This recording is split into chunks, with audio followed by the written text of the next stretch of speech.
You're looking live at 26 in California, where Robert Johnson, 43-year-old, has finally been released from prison. He's been in there for almost 30 years. He had his sentence vacated yesterday. I think he's coming up to the microphone, and let's hear what he has to say. Robert, just tell us what you're feeling right now, man. I didn't think this day was gonna happen. They had me in that cage for 28 years and 10 months of my life for something I didn't have nothing to do with. I'm just thankful that we got in front of a judge that was honorable and that was fair and finally put an end to this nightmare, this hell on earth that I've been dealing with since I was 16 years old.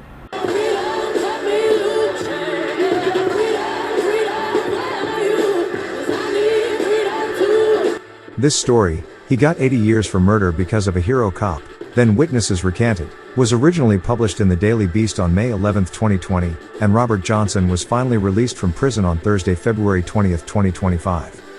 A slight, skinny teenager, Robert Johnson was fast asleep at his grandmother's house, a brick 2 flat on the south side of Chicago, when he woke up to the doorbell. Then, the pounding started. It was April 1996, and Detective James O'Brien, a towering, 6'5", 260-pound cop, had arrived with a crew, demanding to talk to the high school student. When Mary Robinson, Johnson's grandmother, refused to let them in, the officer slammed on the door, she recalled. He was nothing but a child, Robinson said in an interview. That's all he was, but 16. Johnson had been living with his grandmother for the past 6 years. Before that, an aunt kept him. Before that, he was removed from his mother's care as a toddler. A long Department of Children and Family Services history and juvenile record of behavioral issues followed him into his teens.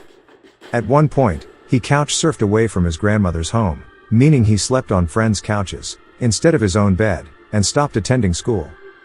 But by that morning in 1996, Johnson had moved back home and re-enrolled in school. He was determined to get his life on track.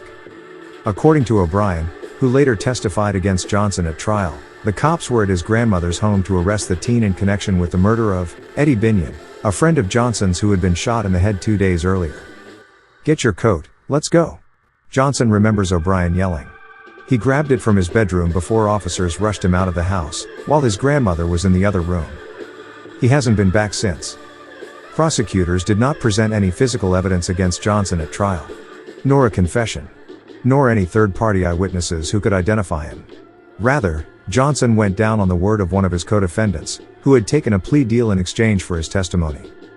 But a mountain of new evidence, the result of a year-long investigation by the Invisible Institute, published in partnership with the Daily Beast, strongly points to Johnson's innocence and police misconduct as a major contributing factor to his conviction.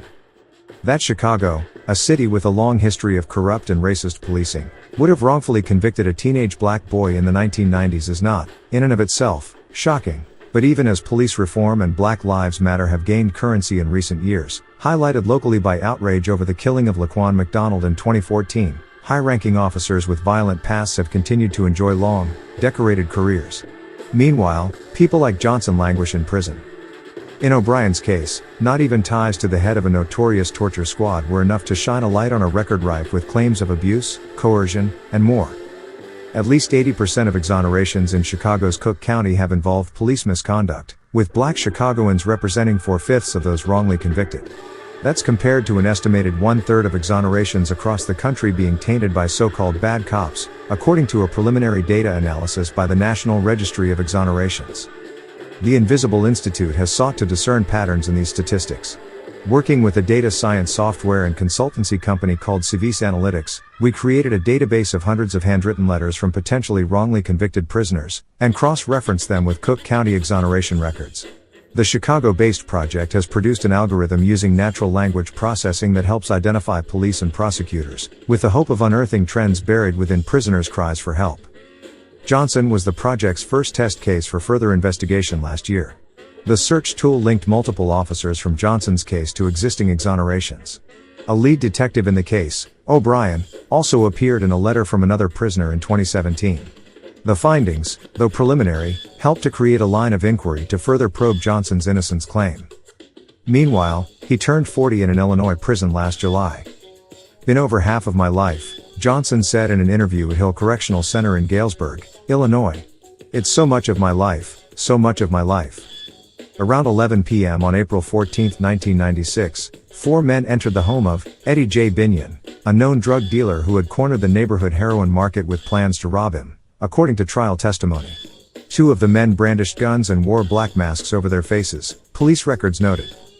Pointing a gun at Binion's head, one of the intruders demanded money and accused him of lying about how much he had in the apartment. The others helped round up Binion's girlfriend, and 2 other couples that rented rooms in the apartment, into a small back bedroom. There, they shouted at Binion to keep his head down. One of the masked intruders then proceeded to shoot a kneeling Binion in the back of the head in front of 5 witnesses, before the group took off with the drugs and money. The next day, police made their first arrest, Jimmy Slaughter, a friend of Robert Johnson's. Slaughter led police to 2 other men, Fernando Gilbert, and Willie Dougherty. Dougherty, in turn, pointed police to Robert Johnson, whom the group only knew peripherally, though they did live in the same neighborhood and belonged to the same street gang, according to Johnson. "I don't know nothing, I was with my grandma," Johnson said he repeatedly told police. His story has remained the same for almost 24 years. He was at home sleeping, then his grandmother, Robinson, asked him to go pick up some chicken for dinner. When Johnson returned from the restaurant, Robinson asked him to pick up some pop and bread. Johnson headed out for the corner grocery store and was gone for a few minutes, according to Johnson and Robinson, before being home for the night. Johnson's father, who lived in an upstairs apartment at the residence, also remembers him leaving and returning with the groceries. But under their own police questioning, as memorialized in statements with prosecutors, Slaughter, Gilbert, and Dougherty, all pointed to Johnson as either the shooter, or having participated in the crime, later accepting plea deals for dramatically reduced sentences. "You will never see these streets again," Johnson remembered police telling him, after obtaining statements from all 3 co-defendants. The problem, according to new accounts from some of those same co-defendants and their families, is that they were pressured to blame Johnson and save themselves. Gilbert's mother, Marnette Davis, said in an interview that she remembers a big-time lawyer, a white man in a suit, coming up to her in a courtroom and threatening her about the plea agreement. According to Davis, the man told her that if Gilbert didn't sign the deal, he would put him in front of an all-white jury, and he would get 90 years. A police report documented a single eyewitness pointing to Johnson in a lineup, and that woman remembers insisting to officers that she was too drunk and high to positively identify anyone. She told the Invisible Institute that the officers brought her Burger King to sober her up, yet she does not remember whether she selected Johnson or not. This lineup evidence was not presented at Johnson's murder trial. The witness told the Invisible Institute she didn't want to testify because she was unsure of the identification, and feared retaliation.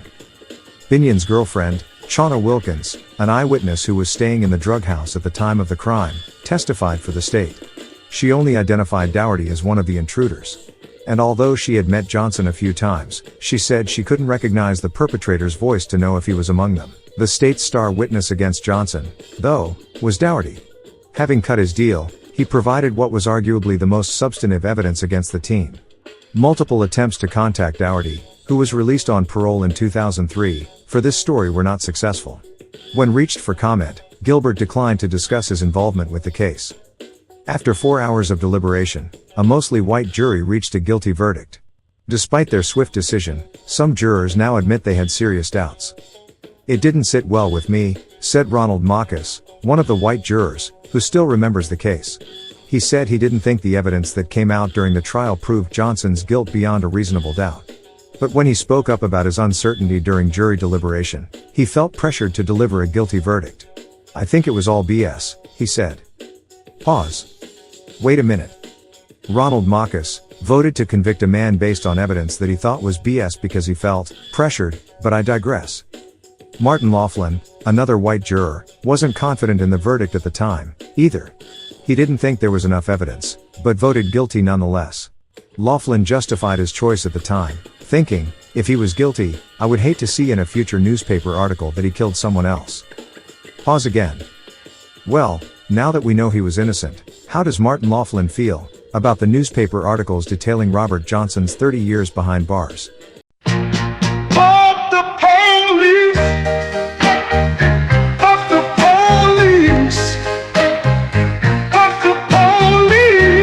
Jon Burge, is the corrupt piece of shit former Chicago police detective who was found guilty of lying about directly participating in, or implicitly approving the torture of, at least 118 people in police custody, in order to force false confessions. Among the cops who came up under Burge was James O'Brien, the detective who arrested Johnson. By 2003, Dougherty had radically changed his story about Robert Johnson. He penned an affidavit in January of that year saying explicitly that Johnson was not involved in the murder. About a month before that, he had reached out to Johnson's grandmother in a letter. "I want to apologize for what happened, and I promise when I get out, I'm going to get a lawyer to get this took care of," Dougherty wrote in a letter to Robinson reviewed by the Invisible Institute. 2 years earlier, Slaughter had changed his tune, too, sending Robinson an unnotarized affidavit absolving Johnson of any part in the murder. Johnson sought to overturn his conviction on his own in 2009, which an appellate lawyer later amended for him in his most recent 2014 appeal, submitting a new, notarized affidavit from Slaughter that said, Robert Johnson took no part, nor was he present, and had no knowledge of the crime that was committed. Dougherty's recantation accompanied Slaughter's in the appeal. But, because the two men failed to provide details about their own involvement in the crime, or about their accomplices, a judge ruled in 2017 their testimony wasn't enough to vindicate Johnson. Unless Dougherty were to attest that he was present at the scene of the crime, can identify everyone involved, and is willing and able to testify as to that fact before this court, his affidavit is wholly insufficient, Judge Thomas Gaynor wrote in his order. Slaughter's affidavit suffers from the same fatal flaw as Dougherty. And so Johnson waited in prison, mostly hopeless. Then, in September 2018, a man in the neighborhood named Tremaine Taylor was shot and killed. His death has since prompted a new wave of people, who said they were no longer in fear of someone with a reputation for violence, to come forward and name him as Eddie Binion's murderer. "I'm not glad that Tremaine Taylor lost his life, even though I'm here for a crime he did," Johnson said. But had he not have died, nobody would have never told the truth. Among those who now say Taylor was the real perpetrator is his own mother, Barbara Taylor. After her son Tremaine's murder, Taylor sent a text message to a member of Johnson's family. "My son is dead, a man is imprisoned because of his actions, and I'm just finding out the truth behind it, and I'm angry at my son for it. Lord help me." Taylor and Johnson spoke on the phone in December 2018, during which she sobbed and apologized to him, he recalled. Taylor also wrote Johnson a letter. "It hurts me to know what my son did, and even more that an innocent person got blamed for it. I still can't believe it. But, I've talked to many people who claimed they heard that he had done it, and was afraid to tell on him for fear of repercussion." When the Invisible Institute spoke with Taylor, she said that after Tremaine's murder, she learned of his role in the Binion case from one of her other sons, to whom Tremaine had apparently confessed. Despite a long criminal history, including a 2000 attempted murder charge, Tremaine largely evaded accountability for alleged violence around the neighborhood. Now, Barbara Taylor hopes to help Johnson win his freedom. "He is innocent," Taylor said in an interview. "It's not going to bring my son back, but I just feel like no one should be incarcerated for something that they didn't do." At the time of Binion's murder in 1996, Taylor learned of Johnson's arrest because she was dating his father, also named Robert. Taylor also remembers police coming to her house in search of her son, Tremaine. But, she said, officers weren't able to locate him. He had skipped town, after telling her he had been involved in a home invasion as a lookout. Now, she feels angry at her son for letting another man take the fall. "I've wanted to go up over to his grave, take a belt, and whoop the damn dirt," Taylor said. As part of this investigation, reporters also spoke with 5 more people who said Tremaine Taylor was the real killer, not Johnson. Natasha Tyler, one of Taylor's girlfriends at the time of the crime, another ex-girlfriend, Valerie Allen, who is also Robert Johnson's sister, Eddie Shawn Maholmes, one of Taylor's best friends, Evelyn Binion, the murder victim's sister, and Jimmy Slaughter, one of Johnson's co-defendants whose previous recantation in 2014 did not include this new evidence. "He killed him," Slaughter said of Taylor in a recent interview. "He shot a lot of people." Slaughter also said Taylor was the actual shooter around the time of the incident, according to his brother, Joseph Slaughter. "The body list is long," Joseph Slaughter said. "He was a monster in the neighborhood. People were very frightened of him." The name Tremaine was documented twice over the course of Binion's murder investigation, the police file shows. The first was courtesy of Johnson himself, who told police during an interrogation that, while on his way to the grocery store, he saw Taylor and the 3 co-defendants walking near Binion's house on the night of the crime. The second reference to Tremaine was by Evelyn Binion, the victim's sister, who gave police his name. But when Binion briefly testified for the defense at trial, she provided only a limited account about her brother and Johnson's friendship. According to Johnson, his attorney interviewed Binion prior to trial, and she told him that she believed Taylor was responsible for her brother's death. In an interview about this case, Johnson's public defender, Kulmeet Galhotra, said Taylor was always at the periphery and never investigated, so he could not bring his name up in court. However, the name Tremaine Taylor was disclosed to prospective jurors before trial to identify any potential ties or conflicts during jury selection. When police talked to Binion, they asked who was responsible for her brother's murder by showing her two pictures, one of Johnson and one of Taylor, she recalled. When she said Tremaine, she had heard around the neighborhood that Taylor was bragging about his first kill and saying her brother screamed like a little bitch when he shot him. Officers told her no, it was Johnson, Binion added. They didn't want me to say what I knew, they wanted me to say what they wanted me to say, Binion said. But according to Binion, she also told the police a lot more than that. She told them where to find physical evidence. Soon after the crime, a man in the neighborhood who went by Lil Bit had tearfully told her that the men who shot her brother had dumped a gun, money, and bloody sneakers at his home. The bloody sneakers had ended up on a wire in the neighborhood, and she told police where to find them. If this conversation took place, police did not document it. Still, Binion insisted, she later heard that police had taken pictures of the shoes on the wire. What she didn't tell police, when she saw one of Taylor's girlfriends walking around wearing her brother's gold necklace that was stolen during the murder, she beat her up, and took the necklace back, she said. Binion withheld this account from police because she was afraid of getting charged with assault, she added. But for those who say they have long known about Tremaine's involvement in the crime, his death has liberated them. Now that he's not walking around, I think people gonna be more willing to help me, Johnson said. If Tremaine Taylor had a reputation for violence in the neighborhood, James O'Brien, a lead detective in Johnson's case, had by the mid-1990s already started to develop a reputation for targeting black boys. The Invisible Institute has connected O'Brien to at least 59 allegations of physical abuse, torture, coercion, and manipulating evidence, almost all of them of young, black, and brown men. The median age of O'Brien's alleged victims in 42 of those cases was 18. At least 12 of them have been acquitted, after judges found evidence of coercion credible, and suppressed confessions. 6 others have been exonerated, one by governor's commutation, others by way of DNA evidence, dropped charges, or overturned conviction, some, after spending more than a decade or two in prison. 6 more have been determined by the state's Torture Inquiry and Relief Commission to have credible claims of torture, and are sitting in prison while they await new court hearings. O'Brien has also been named in at least 17 civil lawsuits, which collectively cost the city more than $7.3 million. In fact, after O'Brien joined the Chicago Police Department in October 1986, it didn't take all that long for him to begin racking up excessive force complaints, as part of a tactical unit on the city's south side. Between May and November 1989, O'Brien was named in 5 civilian complaints. 2 different men accused O'Brien of hitting them with a flashlight. A mother said, O'Brien and a partner pointed guns at her children, verbally abused them, and pulled one of them off their grandmother's porch. The following year, O'Brien was promoted to detective. In August 1990, after a month of training, he was assigned to Area 3 Violent Crimes. His commander was Jon Burge. It was barely a month into his time under Burge before O'Brien began torturing black teenagers into false confessions, according to testimony in 2 separate cases.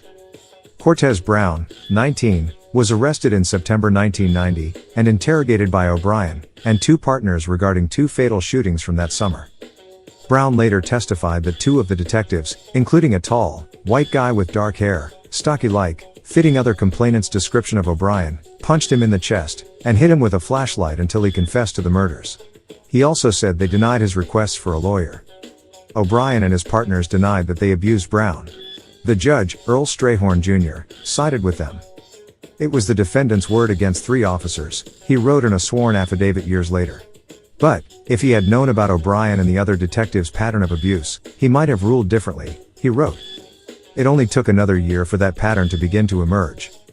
In September 1991, 13-year-old Marcus Wiggins and 5 other teens were arrested for a neighborhood murder. On the way to the police station, O'Brien allegedly hit Wiggins with a flashlight, according to a civil lawsuit. Detective O'Brien, he hit me, and he assisted in holding my hands down, Wiggins told the Invisible Institute, with a stutter he has never overcome, exacerbated by the torture he said he suffered. I was getting the electric shock, Wiggins said of the device common in Burge torture cases. Court records and contemporaneous news reports indicate another Area 3 detective operated the electric shock device, and that O'Brien left the room at some point. Under duress, all of the teens confessed. Wiggins was tried as a juvenile, but 5 of the other teenagers were tried as adults. But Judge Strayhorn, the same judge as in Cortez Brown's case, threw out the confessions, finding that the oppressive atmosphere in the police station made the confessions involuntary and, therefore, inadmissible. That was kidnapping, Wiggins' mother Carolyn Johnson said of O'Brien, allegedly ripping her son out of her arms on the street. After the torture, she remembered finding her son in the fetal position, sucking his thumb, shaking. In 2017, multiple Chicago news outlets spotlighted piece of shit crooked cop, Detective James O'Brien, in a Heroes Honored story.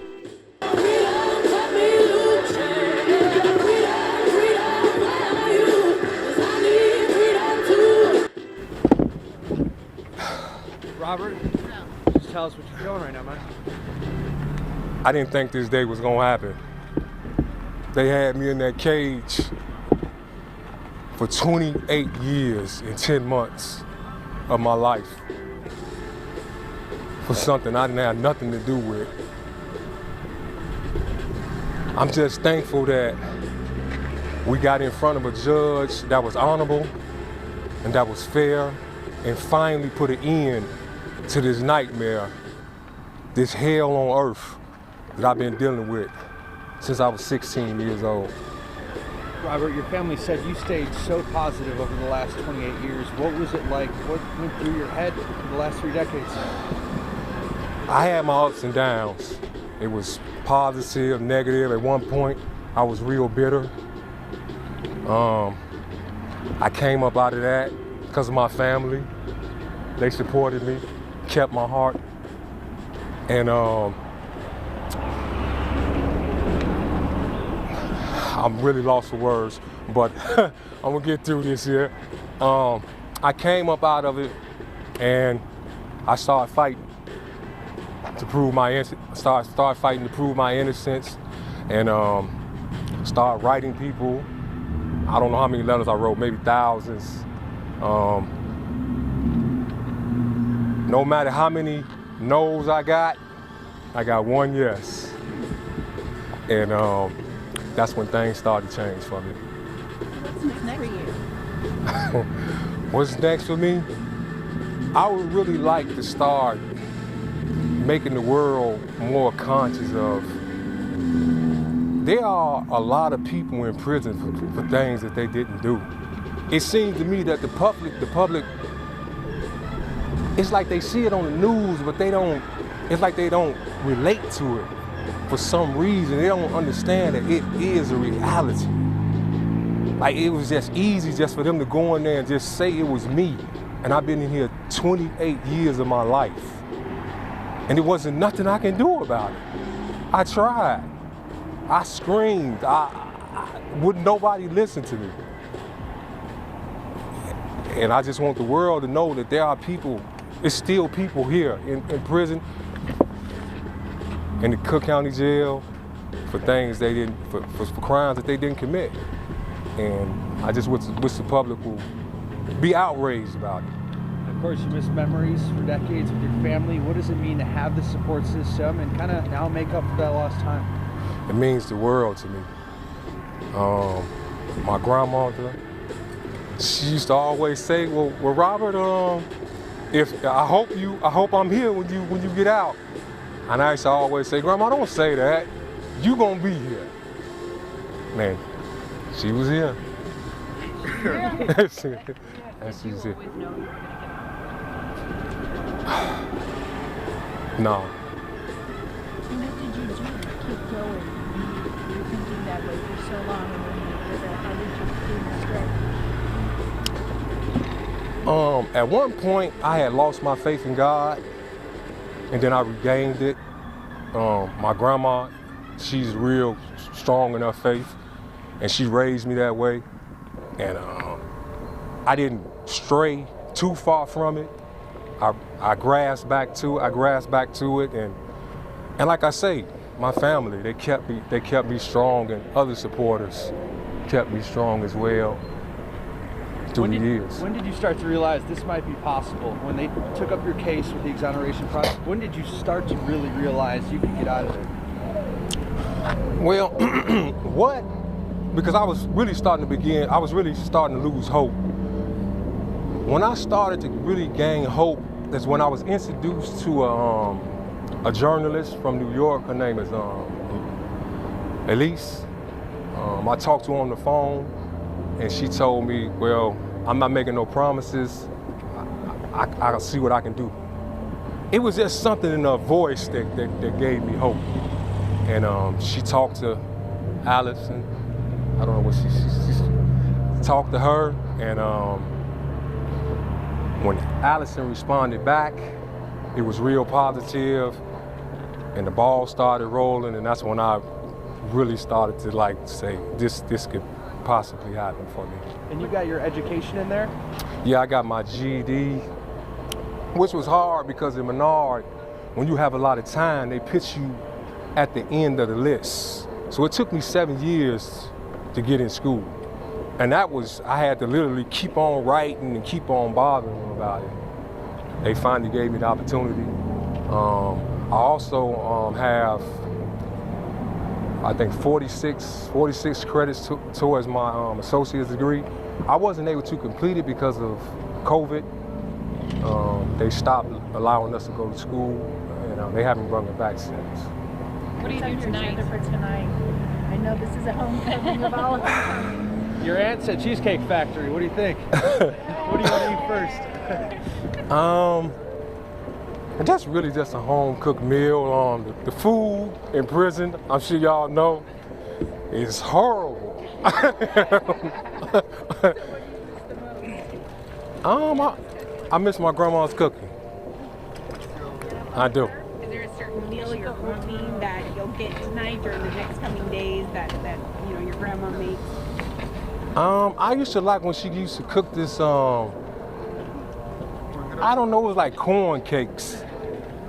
I used to like when she do that and put butter on it. Is this your grandma here behind you? Yeah, that's my grandma right there. Mary Robinson. Got that right. She never left me. Always was there for me. Gonna always be there. She took me in her house when I was 10 years old. And they taken him out and he made it, they didn't make it back. But I praise God and I kept on lifting him up. I didn't give up hope.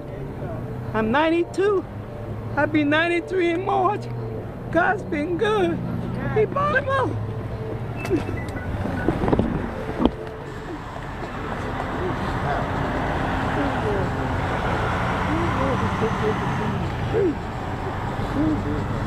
Oh, you free. You free. We don't want to keep you any longer, so enjoy your family. Anything else you'd like to add, you'd like people to know? I really just want to thank y'all. Thank y'all for being out here and just getting it out and exposing to the world that these things do happen. I spent 28 years in prison for something I had nothing to do with. So I thank y'all for covering this.